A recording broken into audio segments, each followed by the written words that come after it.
Recently भी बहुत ज्यादा न्यूज में आता है, आर्टिकल्स देखते हैं हम, बहुत सारे रील्स वायरल होते हैं। तो 100 करोड़ तो एक बेसिकली प्राइस टैग हो गया, एक फिक्स्ड हो गया कि यहाँ पर 100 करोड़ के अपार्टमेंट्स बिकते हैं।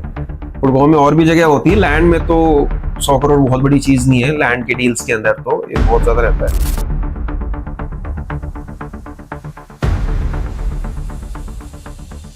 हाय भैया, how did you get into real estate? कैसी रही अब तक की जर्नी आपकी? आज कितना बड़ा है जीपीएस होम्स और कितने प्रोजेक्ट्स आपके हो चुके कंप्लीट? सो बेसिकली हुआ क्या था कि आई ग्रेजुएटेड इन 2017 और जैसे मैं ग्रेजुएट हुआ था from day one I join my family business. So I think मैं फैमिली बिजनेस के बारे में बता देता हूँ। My father had started in construction business in 1991 के आसपास, उन्होंने 89 के आसपास स्टार्ट कर दिया था उन्होंने। So basically he came here when he was 17 और उसके बाद उन्होंने मतलब बहुत ही छोटे स्केल पर काम स्टार्ट कर करके कंस्ट्रक्शन में अपनी पूरी एक टीम बनाई, सेटअप करी। We went to a point till कि जितने भी आप हाई राइजेस देखते हो गुड़गांव के अंदर, नोएडा के अंदर, हमारा कुछ ना कुछ उसके अंदर हमारा काम रहा है and that was the core business initially. फिर 2012 के अंदर ही स्टार्टेड मतलब ये रियल एस्टेट के अंदर उन्होंने काम स्टार्ट कर दिया, ठीक है।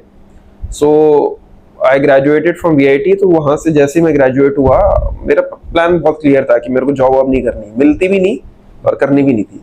तो पहले दिन से मैंने यहीं पर स्टार्ट कर दिया। इनफैक्ट जो आखिरी के जो 6 महीने होता है, you guys have done BTech ना, तो आखिरी के जो 6 महीने का जो इंटर्नशिप होता है वो भी मैंने अपनी ही कंपनी में कर दी थी। मतलब एलएनटी के नाम पे अपना ही काम कर रहा था वो भी।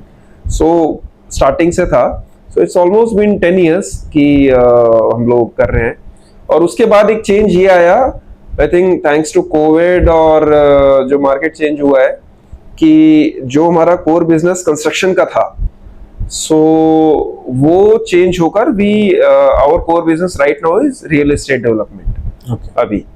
अभी तक हमने मेरे ख्याल से 100 से ऊपर होम्स डिलीवर कर दिए आज की डेट में, और डिलीवर करके फिर मतलब है आज की डेट में 2 डिविजन्स हैं अपने, एक रियल एस्टेट जो बिल्डर फोर्स आप जानते ही हो, और दूसरा डिवीजन है अपना रेंटल का, जो कि हम rental apartments, rental buildings develop करते हैं फ्रॉम स्क्रैच।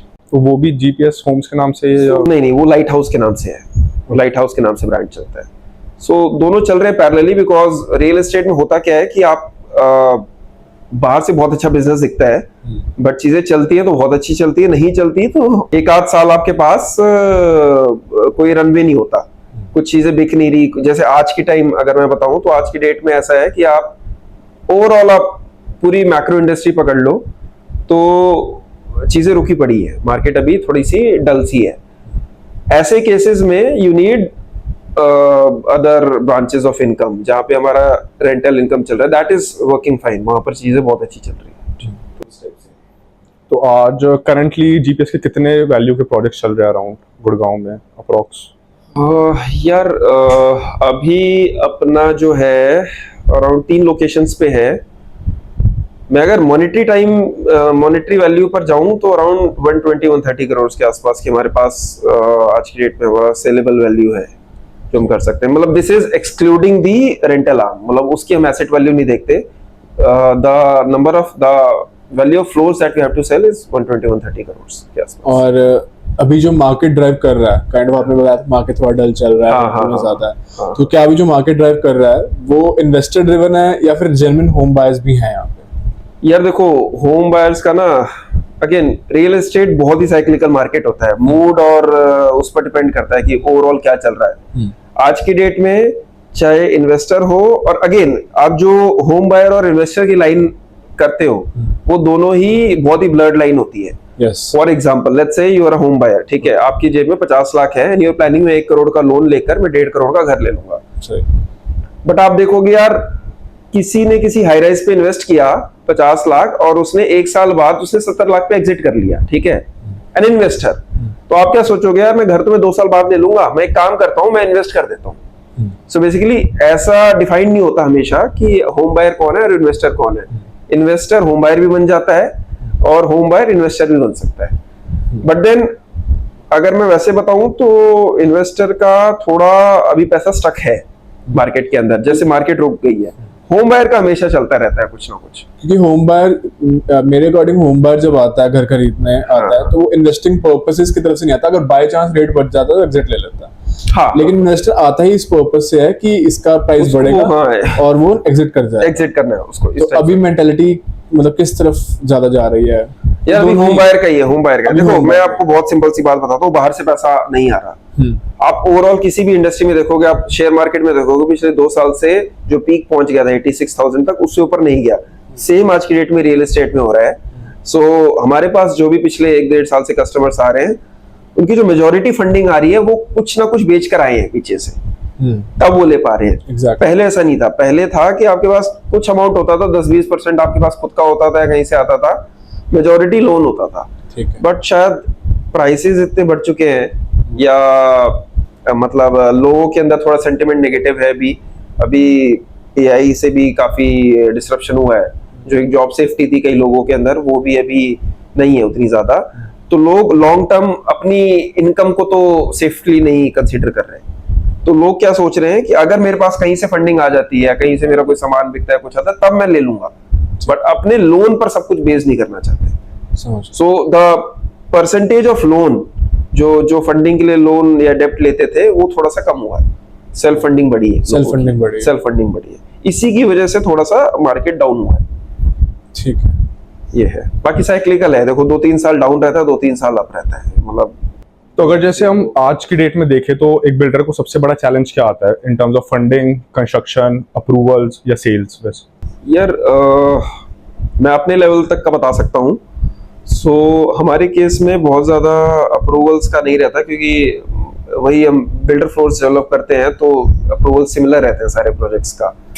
सेकंड चीज आ जाती है फंडिंग की। फंडिंग का भी हमारा, मैंने बताया, हमारा रेंटल आर्म चल रहा होता है ऑलरेडी, तो हम बहुत ज्यादा डेप्थ पे नहीं लेते हैं, बट बहुत कंट्रोलेबल वे में लेते हैं। कि मतलब इवन इफ मतलब एट दिस पॉइंट अगर हमारे पास अगले 6 महीने में एक भी फ्लैट नहीं बिकता, we don't have an issue. उस बेसिस पर हमारा रनवे बहुत लंबा चलता है, क्योंकि हमारी रेंटल इनकम आ रही है उधर से।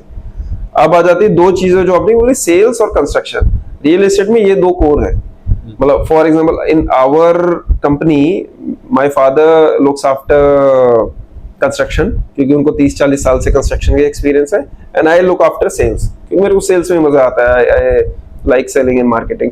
बट देखो, construction is definitely very hard handed, because labour से डील करना, उसमें डील करना बहुत थोड़ा टफ हो जाता है। But with experience you get to understand कि मतलब कैसे क्या करना है। सेल्स इज मोर मतलब इट्स लाइक कि कितने कम इन्वेस्टमेंट पे आप कितनी आरओआई ले सकते हो। थोड़ा इंस्टिंक्ट्स आ जाते हैं, थोड़ा इंट्यूशन आ जाते हैं, बट बहुत ज्यादा वेटेज उसको दूंगा नहीं। अगर मार्केट अच्छी होती है, मैं आपको एक सिंपल सा एग्जांपल देता हूँ। अगर मार्केट अच्छी होती है, खराब से खराब आइटम भी बिक जाता है रियल एस्टेट के अंदर। और मार्केट अगर खराब होती है, आप सोना लगा दो उस घर के अंदर, नहीं बिकेगा, आप बैठे रहो आराम से। बिकॉज सेल्स के लिए हमारा जो मेजर पॉइंट ऑफ कॉन्टेक्ट होता है, ब्रोकर्स होते हैं। और गुड़गांव और ओवरऑल हर जगह आप देखो 10,000 ब्रोकर्स बैठे होंगे इस चीज के लिए, जो सुबह से शाम सिर्फ एक चीज सोचते हैं, मेरे पास कस्टमर है, मेरे को उसको कुछ ना कुछ बेचना है। तो वो हमारा बहुत ज्यादा कंसर्न नहीं रहता। जब मार्केट नहीं रहती तो नहीं बिकती चीजें, जब होती है तो बिकती हैं। हमारा बस ये है कि चीज ऐसी बनाओ। So we have created that formula. Sample अच्छा रखो, चीजें क्लीन रखो, और कस्टमर को लॉन्ग टर्म वैल्यू दो। जब कस्टमर आ जाता है, हमारे फ्लैट के अंदर शिफ्ट हो जाता है, तो लोग जनरली एक लाइन खींच देते हैं, ठीक है अब हमारा रोल खत्म हो जाता है। But we have done in our case कि हमने अपने स्टाफ को एक ग्रीन फ्लैग दे रखा है कि जब तक उसके सारे प्रॉब्लम सॉल्व नहीं हो जाते, keep on working on that. कई लोग हैं, उनको 6-6 महीने बाद भी अगर कोई छोटा मोटा इशू आता है, वी सेंड देम, कि मतलब ये है। तो आई थिंक रियल एस्टेट के अंदर अगर आप ये भरोसा जीत जाओ ना कि मैंने घर ले लिया इनसे, और ये कुछ ना, मतलब ये हमेशा कोई अगर कुछ छोटी बड़ी इशू आएंगे, मेरे साथ खड़े रहेंगे, people are happy, that is the best sales that you can do. उसके अलावा कंस्ट्रक्शन का है, थोड़ा कंसर्न रहता है, but again you need people who are experienced. I am lucky that मतलब my father is still looking after this, तो वो चीजें हमारे यहाँ पर सॉर्टेड रहती है। और गौरव भैया मतलब अभी रिसेंटली भी बहुत ज्यादा न्यूज में आता है, आर्टिकल्स देखते हैं हम, बहुत सारे रील्स वायरल होते हैं कि हाउसिंग मार्केट क्रैश हो सकता है, गुड़गांव में एक बबल है, 100 करोड़ का घर है, क्या वो जेन्युइन डिमांड से आ रहा है या कहीं वो सही में एक काइंड ऑफ फिशी चीज लगती है? क्योंकि कई बार एक ऐसी रील्स भी वायरल हो रही थी, कैमिलियाज में 100 करोड़ सिर्फ घर का नहीं है, सी फेसिंग व्यू का भी है, बस वो sea facing view kind of सिर्फ बारिशों में दिखता है। तो क्या वो जेन्युइन डिमांड है कि सही में एक बबल क्रिएट हो रहा है? जैसे यूएस के अंदर 2008 में जो फाइनेंशियल क्राइसिस आया था, उसकी रीजंस काइंड ऑफ थोड़े अलग थे, बट जैसे इन्फ्लेशन देखी जा रही है मार्केट में, जैसे हाउसेस के प्राइस बढ़ रहे हैं, स्पेशली गुड़गांव, बैंगलोर और इन जगहों पे, मेट्रो सिटीज में स्पेशली, और गुड़गांव में तो और ज्यादा रेट में बढ़ रहे हैं, क्या ये सही में जेन्युइन डिमांड है या कुछ फिशी है? नहीं, फिशी नहीं रहता। 100 करोड़ तो एक बेसिकली प्राइस टैग हो गया, एक फिक्स्ड हो गया कि यहाँ पर 100 करोड़ के अपार्टमेंट्स बिकते हैं। गुड़गांव में और भी जगह होती है, लैंड में तो 100 करोड़ बहुत बड़ी चीज नहीं है, लैंड के डील्स के अंदर तो ये बहुत ज्यादा रहता है।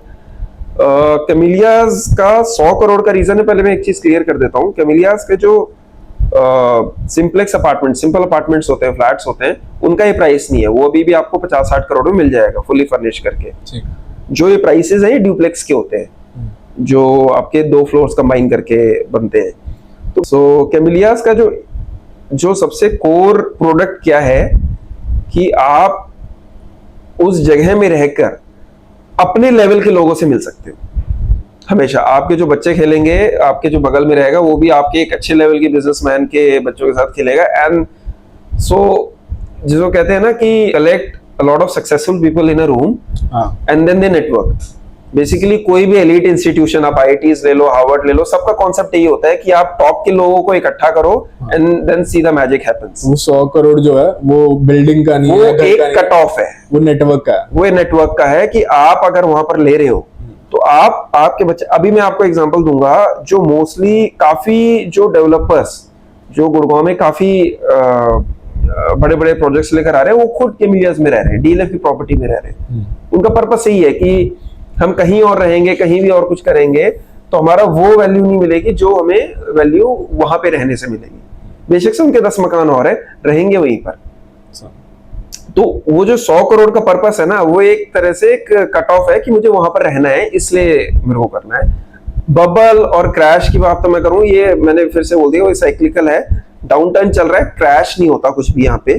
क्योंकि जो 2008 की क्राइसिस थी वो एक अलग रीजन थी, वो एक फाइनेंशियल क्राइसिस थी, वो रियल एस्टेट उसका बस एक एंड पॉइंट था। यहाँ पर इस टाइप से ऐसा कुछ नहीं है। लैंड बहुत लिमिटेड है, इंडिया की पॉपुलेशन बहुत ज्यादा है, और अर्बनाइजेशन का अगर आप लेवल देखोगे चाइना और यूएस के कंपैरिजन में, इंडिया में कुछ अर्बनाइजेशन नहीं हुई है। आप अगर एक क्वेश्चन आप ये भी कर सकते हो कि गुड़गांव ही क्यों बढ़ा है, बाकी सिटीज इंडिया में क्यों नहीं बढ़ी है? बाकी तो बैंगलोर तो 100 साल पहले भी था, मुंबई 500 साल से 300 साल से चल रहा है।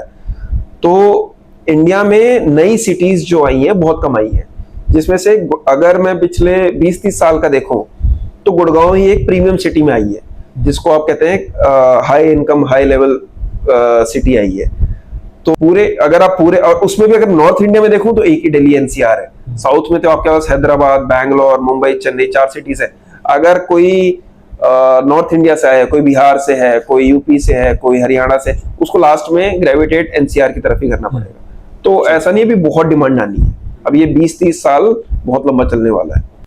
तो गौरव जी, जैसे आपने बताया कि गुड़गांव की growth as compared to other metro cities काफी अच्छी हुई है, तो क्या रीजंस रहे हैं इसके पीछे ओवर द डिकेड्स? यार देखो, 2-3 रीजंस हैं इसमें। एक रीजंस तो था गुड़गांव में कुछ नहीं था, कुछ ना होने का मतलब खाली थी जगह। अगर आप किसानों की खाली जगह थी, मतलब हमारे पेरेंट्स तो ये लोग बताते हैं कि मतलब लोग डरते थे, जैसे अब यहाँ बादशाहपुर वगैरह सेंटर पॉइंट हो चुका, कहते हैं रात को आने से लोग डरते थे कि यहाँ पर आ जाओगे तो कोई लूटपाट हो जाएगी आपके साथ।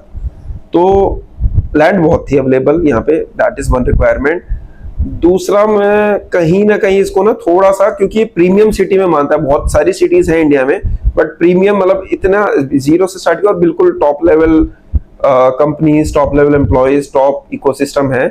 उसका रीजन कहीं ना कहीं डीएलएफ को जाता है, बिकॉज उन्होंने ना सिर्फ लोगों को बसाए इधर, उन्होंने पूरे इकोसिस्टम क्रिएट किया, उन्होंने ऑफिसेस क्रिएट की, उन्होंने एक तरह से जनरल इलेक्ट्रिक को बुलाकर उन्होंने एक बीपीओ का जो सिस्टम था उन्होंने स्टार्ट किया था गुड़गांव के अंदर। तो उन्होंने जब ये सब किया तो एक इकोसिस्टम बन गया, यही रेप्लिकेट करके बाकी लोग भी आने लगे। फॉर एग्जाम्पल अभी मैं आपको एक बताऊंगा, इंडिया में लोग कहते हैं 50 कमियां हैं, ठीक है, बट आप गेटेड सोसाइटी के अंदर चले जाओ, सारी कमियां दूर हो जाएंगी। आपको बिजली के बारे में नहीं सोचना, आपको पानी के बारे में नहीं सोचना, आपको साफ सफाई के बारे में नहीं सोचना, सारी everything has been taken care of itself. किसी भी आप अच्छी गेटेड सोसाइटी में चले जाओ, ये सारी चीजें चली जाती हैं। So these are in an ocean, these are islands of luxury inside Gurgaon. तो ये कॉन्सेप्ट अब दिल्ली वाले भी इसीलिए लोग आना चाहते हैं गुड़गांव के अंदर कि यार सब कुछ है, वसंत कुंज में कुछ कमी नहीं है, अच्छी सेंट्रल लोकेशन है, गेटेड होटल नहीं रहता, स्टिल पार्किंग नहीं रहती, पार्किंग का इशू है। आप चले जाओ तो 9 मीटर की रोड 5 मीटर की बन जाती है, 4 मीटर की बन जाती है। तो उस चीज से लोग बचने के लिए यहाँ पर आते हैं, गुड़गांव के अंदर आते हैं। तो वो एक बहुत बड़ा फैक्टर है। एंड थर्ड फैक्टर, सबसे बड़ा फैक्टर जो मैं पहले ही बताया, नॉर्थ इंडिया में अगर आप हिंदी स्पीकिंग स्टेट से आते हो तो आपके पास और कोई ऑप्शन बचता नहीं है एनसीआर के अलावा। तो आप या तो फिर आप दिल्ली आओगे, दिल्ली में जॉब अपॉर्चुनिटीज नहीं है, या आप नोएडा जाओगे। नोएडा स्टिल कंसीडर मतलब एक लाइट वेट है थोड़ा सा गुड़गांव के कंपैरिजन में, उतना प्रीमियमनेस नहीं है, हाई लेवल कंपनीज नहीं है जितना गुड़गांव के अंदर है। तो इवेंचुअली लोग गुड़गांव में अंदर आना चाहते हैं। और ग्रेटर नोएडा तो बहुत स्पीड में ग्रो कर रहा है यार। Greater Noida is farther Noida, मतलब दिल्ली नोएडा उसके बाद फिर ग्रेटर नोएडा आता है। पता है आप कितना टाइम लगेगा ग्रेटर नोएडा से? तो आप अगर वैसे आप अगर आप दिल्ली का, अगर आप लोग दिल्ली में रहे हो तो उसे एग्जांपल देखो, गुड़गांव साउथ दिल्ली का रेप्लिका है, नोएडा ईस्ट और ईस्ट की तरफ का रेप्लिका है। ईस्ट गाजियाबाद, नोएडा, ये सब वहां की जो जेंट्री है ना, वो लोग उधर ट्रांसफर हुई है। और दिल्ली के अंदर सबसे प्रीमियम जगह कौन सी है? साउथ दिल्ली। तो इसीलिए यहाँ पर एक उसी का रेप्लिकेशन हुआ है लोगों के अंदर चीजें। डीएलएफ ने भी साउथ दिल्ली से स्टार्ट किया था। डीएलएफ ने भी south Delhi, GK I think south extension I think सब डीएलएफ ने डेवलप किया था आजादी से पहले। हाँ, वो सो देयर विजन, मतलब they have the luxury to have vision for next 50 years, मतलब वो 50-100 साल तक वो आगे सोच सकते हैं, वो वहां तक लोग सोचते हैं। आज भी आप जाओगे, जीके के जो डेवलपमेंट है दैट इज बाय फार, मतलब दिल्ली में one of the best localities ever. Gurgaon में भी मेरे ख्याल सबसे पहले बैटरी बैकअप देने वाले डेवलपर डीएलएफ ही थे। हाँ, आई थिंक या पावर बैकअप का देने वाले डीएलएफ ही था। तो आपके हिसाब से अब जैसे न्यू गुड़गांव भी डेवलप हो रहा है, तो कौन से सेक्टर सबसे ज्यादा बूम पर रहने वाले हैं और किसमें ज्यादा पोटेंशियल है? द्वारका एक्सप्रेसवे एक बहुत सिंपल रूल ऑफ थंब होता है रियल एस्टेट के अंदर, जहां पर चीजें ज्यादा अवेलेबल होती है ना, तो वहां पर डेवलपमेंट ज्यादा होती है। मतलब अगर आपको देखना है कि प्लॉट के रेट कहाँ ज्यादा बढ़ेंगे, तो जहां ज्यादा खाली प्लॉट हैं, सेल पर प्लॉट है, वहां पर आप ले लो। होता क्या है, ये होती है ट्रेडिंग मार्केट। सो अगर कोई चीज 10 लोग बाई सेल करने के लिए रेडी हैं, तो वो धीरे धीरे 5% भी ग्रोथ लगा लो तो ज्यादा प्राइस बढ़ता है। अब आप पुराने सेक्टर्स में चले जाओ, मान के चलो डीएलएफ फेज 1 में चले जाओ, फेज 1 में आपको मुश्किल से शायद 5 या 10 प्लॉट मिलेंगे आपको पूरे सेक्टर में। इतना मतलब कई 100 एकड़ से ऊपर का एरिया है। तो होता क्या है कि एक ही चीज कितनी बार बिक पाएगी? एक चीज बिक गई तो अगले मान के चलो 10-20 साल वो मार्केट से हट गई, तो वहां पर बहुत ज्यादा प्राइस मिलती नहीं है। और ये कोई एमआरपी की चीज तो है नहीं कि आपका कोई फिक्स्ड कॉस्ट था इसके अंदर, जो आपने बोल दिया वो प्राइस हो गया रियल एस्टेट के अंदर। तो आपने अगर उसको एक कोट कर दिया, आपकी पिछली चीज 6 महीने पहले बिकी थी 105 करोड़ की, तो आपने 1,05,000 की, तो आपने उसको कोट किया, चलो 1,10,000 ले लेता हूँ, आप उसमें खुश हो जाओगे बेचने में। बट जहां हर महीने चीजें बिक रही हैं, यार पिछली एक 5 में बिकी थी, मैं एक 7 में बेच लेता हूँ, अगला बंदा एक 8 में बेच लेगा, तो ऐसे एक स्पाइरल हो जाता है ग्रोथ का। तो अगर आप उस हिसाब से देखोगे तो आई थिंक द्वारका एक्सप्रेसवे, क्योंकि अभी भी बहुत ही अंडर पेनिट्रेटेड है, बहुत डेवलपमेंट होनी है उधर। Then we have new Gurgaon, जहां पर ये अपना सेक्टर 83 से स्टार्ट होकर सेक्टर 93 तक जाता है, और एसपीआर भी। एसपीआर में इश्यू ये है, प्लॉटेड बहुत कम है, एलामेडा और बीपीटीपी स्टेयर गार्डन है, उसके अलावा प्लॉटेड ज्यादा है नहीं, मोस्टली हाई राइजेस है। बाकी ये जो दोनों पहले ऑप्शन दिए मैंने, द्वारका एक्सप्रेसवे और इसके, इसमें प्लॉटेड भी हैं, हाई राइज भी हैं, और ऑफिसेस के भी ऑप्शन है। और जो उसके आगे चले जाते हैं 102, 101, वो द्वारका एक्सप्रेसवे के पार्ट हो जाता है, वो एक्सप्रेसवे का part. So basically Dwarka expressway से लेकर अपर द्वारका एक्सप्रेसवे, वो द्वारका एक्सप्रेसवे के पार्ट हो जाता है। तो अगली ग्रोथ यही होनी है। अगली ग्रोथ है। आप ये मान के चलो कि अभी तक ना गुड़गांव को एक छोटी सिटी थी, तो एक सेंट्रल हुड्डा सिटी सेंटर को मान के चलो, अगर अब सेंटर है तो उसी से लोग दूरी नापते थे कि मेट्रो से कितना दूर है। फ्यूचर में अब धीरे धीरे आ रहा है वो चेंज। जैसे दिल्ली में कोई अगर पंजाबी बाग रहता है तो वो ये नहीं बोलता मैं दूर हूं, क्योंकि पंजाबी बाग खुद में एक सेंटर है।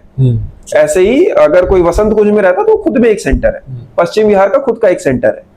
तो गुड़गांव के अंदर भी ऐसा हो रहा है, जहां पे आपका हुड्डा सिटी सेंटर वाला खुद का एक सेंटर हो जाता है, द्वारका एक्सप्रेसवे एक अलग लोकेलिटी बन जाएगी, मतलब खुद का सारे मॉल्स ऑफिस सब कुछ वहीं मिलेंगे आपको। न्यू गुड़गांव का ऐसे होगा, एसपीआर का भी ऐसे होगा। सो पार्ट से बढ़ जाएगा पूरा गुड़गांव धीरे धीरे करके। Which is going on. और गौरव जी, एक बात ये पूछनी थी कि होम ओनरशिप सॉल्व तो हो रही है, गुड़गांव में घर बन रहे हैं, डेवलपमेंट बहुत तेज हो रही है, रियल एस्टेट बहुत ग्रोथ पे है, बट क्या ये जो ग्रोथ है ये मिडिल क्लास तक पहुंच रही है? क्या होम ओनरशिप आज भी मिडिल क्लास के लिए है अफोर्डेबल, या फिर ये स्टिल एक प्रॉब्लम है? और क्या जो करंट सॉल्यूशंस हैं जैसे स्क्वायर यार्ड्स, ऑनलाइन सॉल्यूशंस मिलते हैं स्क्वायर यार्ड्स की तरह, housing.com, ये सब इस चीज को सॉल्व कर पा रहे हैं? और क्या डेवलपर्स इस चीज को सॉल्व करने के लिए कुछ करना चाहते हैं? यार ये तो आपकी बात टोटली एग्री। थोड़ा सा मिडिल क्लास से ना चीजें दूर जा रही हैं, क्योंकि अगर कहीं पे भी किसी भी साइट पे, किसी भी मतलब कहीं पे भी किसी भी लिस्टिंग पे देखते हैं तो वो जो फिगर होता है ना, मेजॉरिटी टाइम्स 1 CR 1.5 CR, लेकिन जो काइंड ऑफ हम्बल बैकग्राउंड से आ रहे हैं या फिर मिडिल क्लास से आ रहे हैं, बता रहे हो, हमारे पास जो स्टार्टिंग है 2.29 CR से है। हाँ एग्जैक्टली। और जनरल अगर मैं देखूं तो 2 करोड़ से ही स्टार्ट हो रही है आजकल। नहीं, गुड़गांव की बात कर लेता हूँ, नई चीजें जो होती हैं। दिस इज अ प्रॉब्लम, मतलब प्रॉब्लम तो है ये। This is a problem which is still, but यार ये ना एक इकोनॉमिक्स की प्रॉब्लम है कि जब भी कहीं पर भी ग्रोथ होती है इकोनॉमिकली या किसी कंट्री की ग्रोथ होती है ना, तो वो ज्यादा से ज्यादा टॉप लेवल तक पहुंचती है ग्रोथ, और ट्रिकल डाउन होता है थोड़ा थोड़ा मिडिल क्लास तक। फॉर एग्जांपल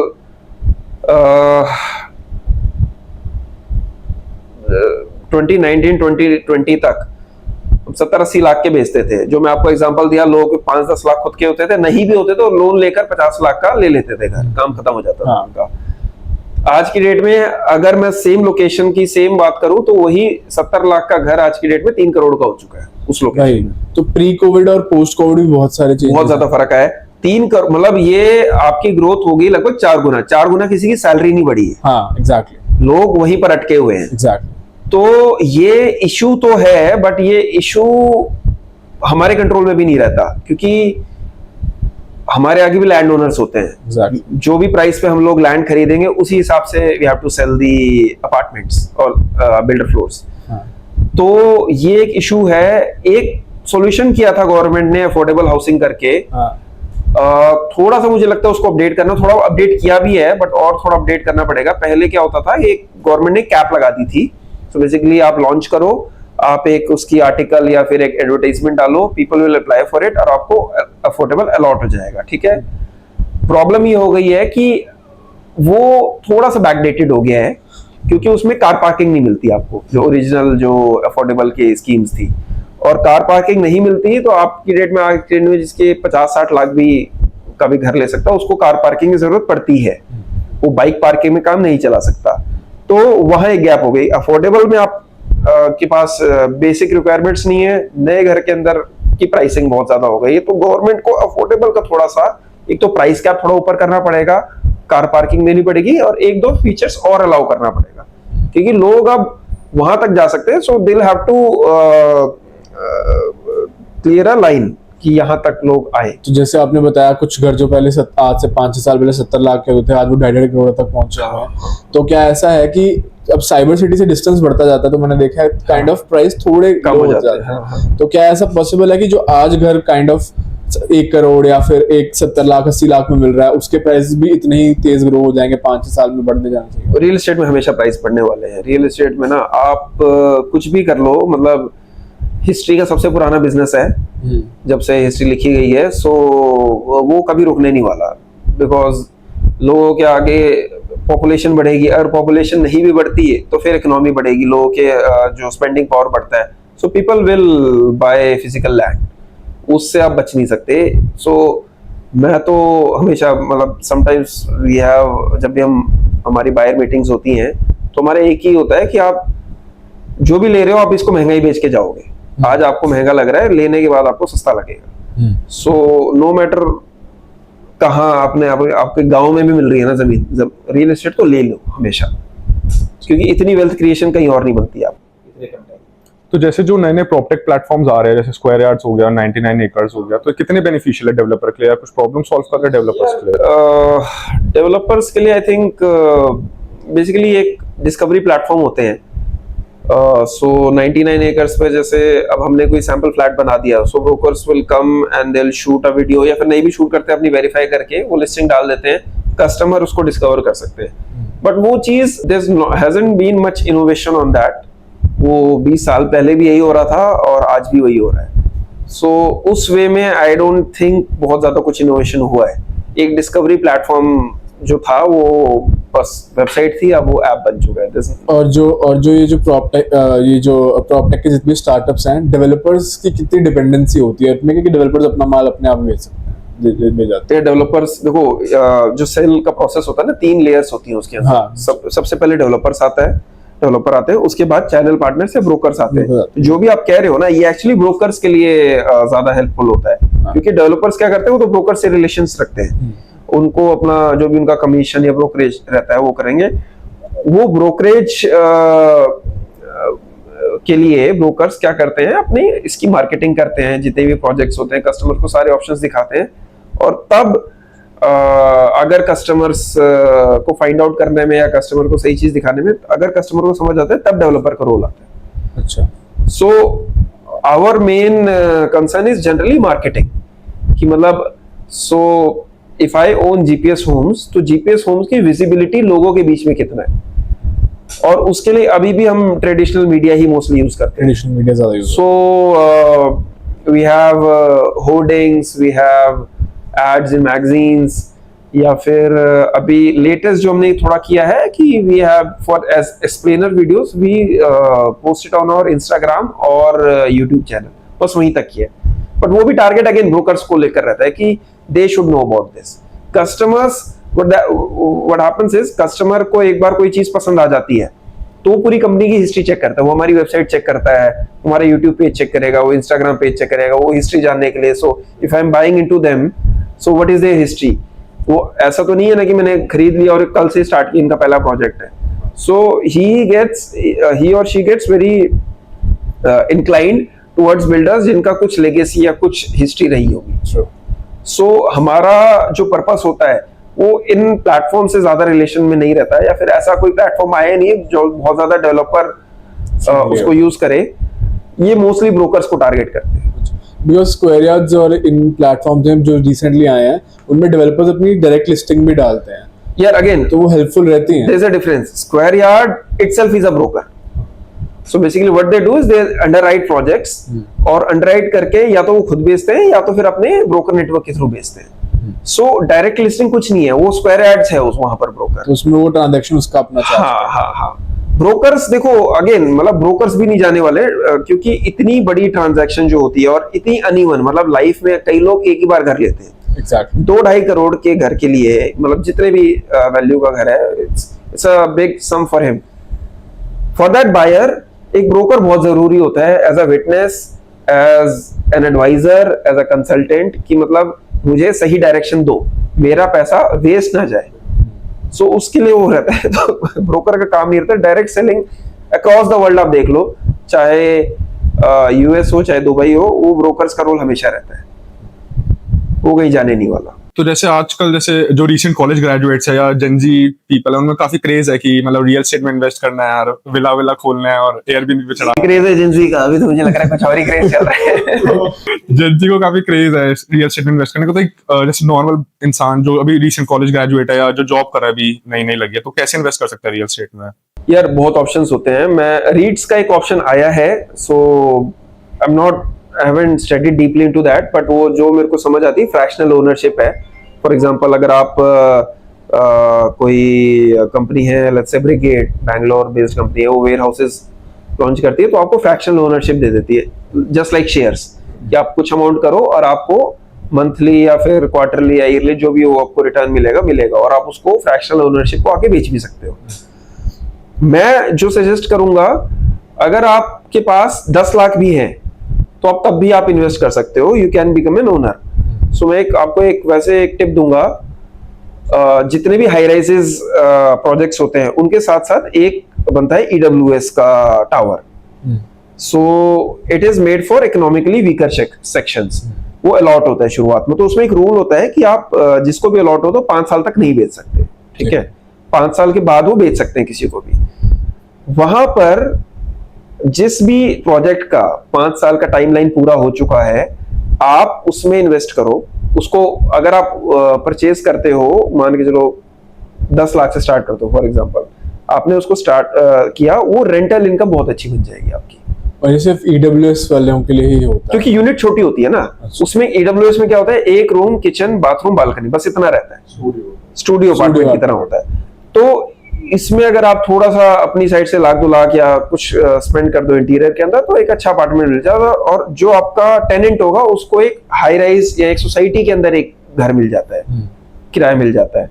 तो ये इन्वेस्टमेंट आप डिपेंडिंग ऑन प्रोजेक्ट, जैसे अभी मैग्नोलिया का है 25-30 लाख के आसपास का है, बट अगर आप थोड़ा आगे चलते रहोगे, सोहना रोड या आगे जाओगे, तो 10-10 लाख से भी स्टार्ट हो जाते हैं ये।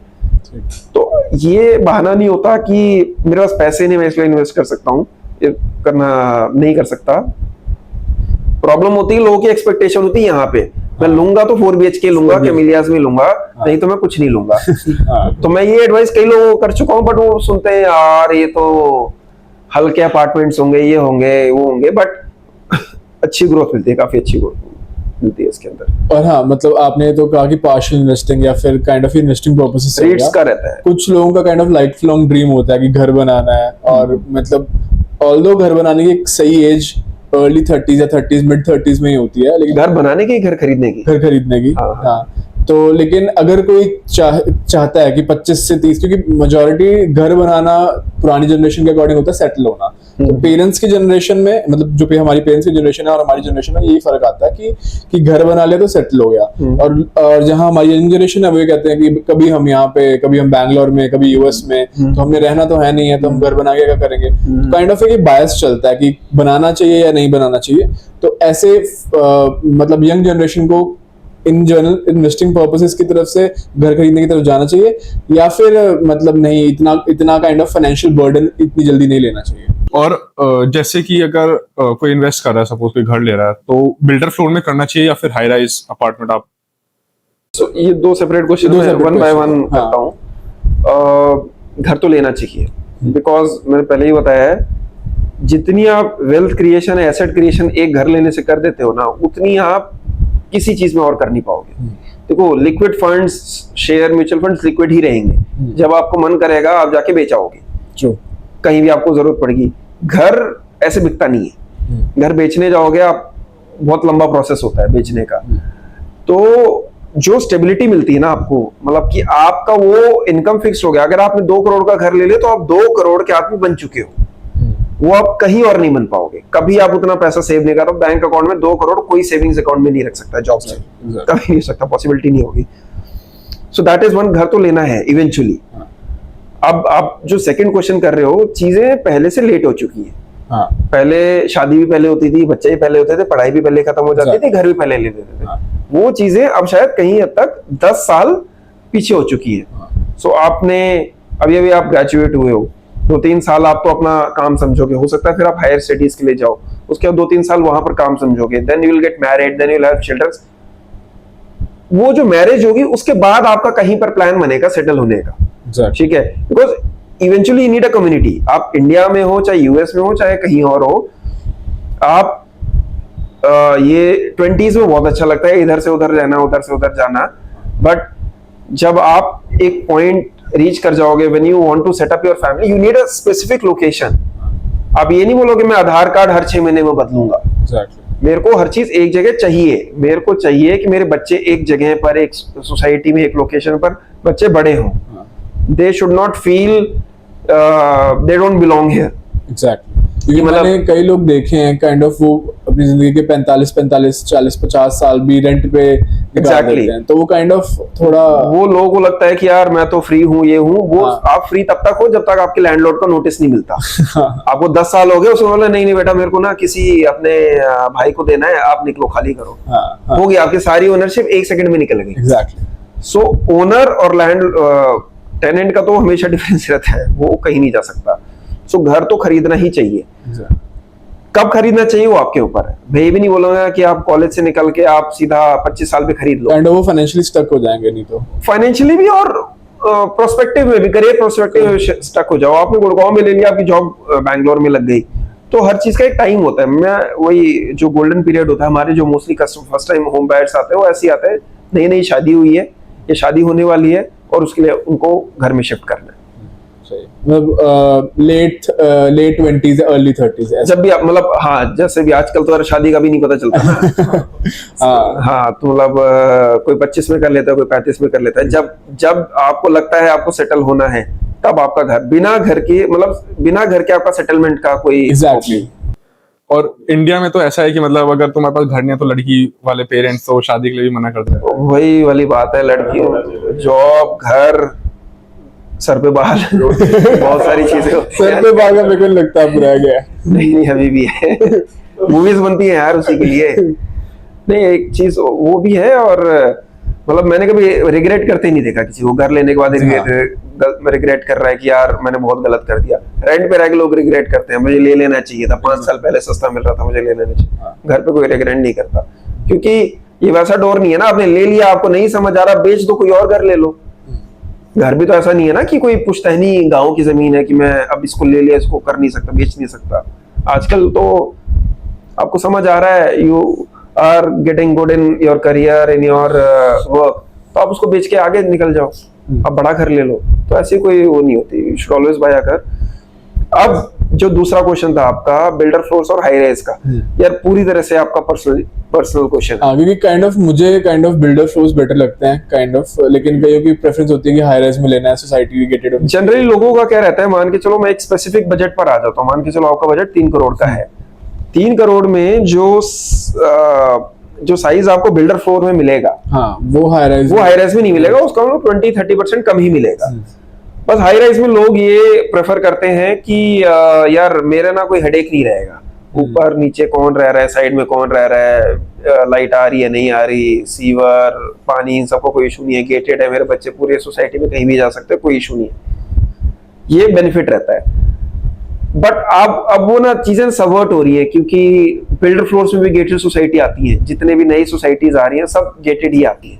जैसे कुछ लोग इकट्ठा होते हैं, they form an RWA, they strict, they make the rule more strict कि मतलब कोई आ नहीं सकता, कोई जा नहीं सकता। वो सारी चीजें ना कहीं मिक्स हो रही है दोनों में। क्लब हाउस यहाँ पर भी आपको मिलता है, वहां पर भी मिलता है, तो इट्स दोनों। बट मैं जो वही मानता हूँ कि जो पूरी तरह से मतलब इन्वेस्टमेंट पर्सपेक्टिव से बिल्डर फ्लोर ज्यादा अच्छा है, और लाइफस्टाइल में आप कई लोगों को हाई राइज ज्यादा अच्छा लगता है।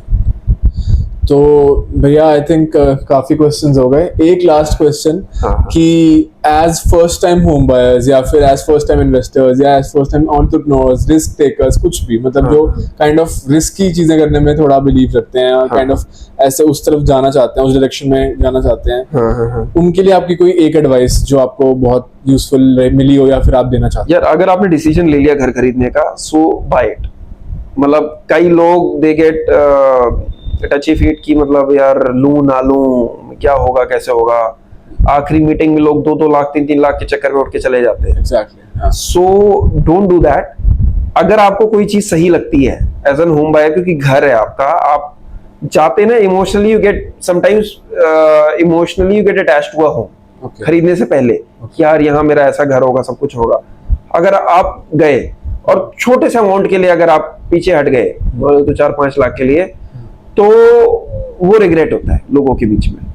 Because we have had customers जो हमारे साथ शायद 7-8 साल पहले मीटिंग करी होगी और ऐसे ही छोटे से मार्जिन के चक्कर में उठ के चले गए होंगे, अब वो नहीं ले पा रहे। सीधी सी बात है, वो गाड़ी उनके हाथ से चली गई है।